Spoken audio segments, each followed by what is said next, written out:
నేను రామయ్య. ఒక చిన్న టీ దుకాణాన్ని రోడ్డు పక్కన నడుపుతున్నాను. నా ఆదాయం అంత గొప్పగా లేకపోయినా ఎవరి ముందు చెయ్యి చాచను అనే ఒక ఆత్మగౌరవం నాకుండేది.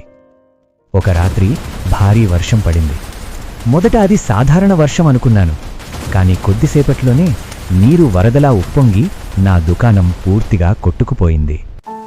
మరుసటి ఉదయం చూసేసరికి మట్టిలో పడి ఉన్న గ్లాసులు, విరిగిపోయిన బెంచీలు మాత్రమే మిగిలాయి.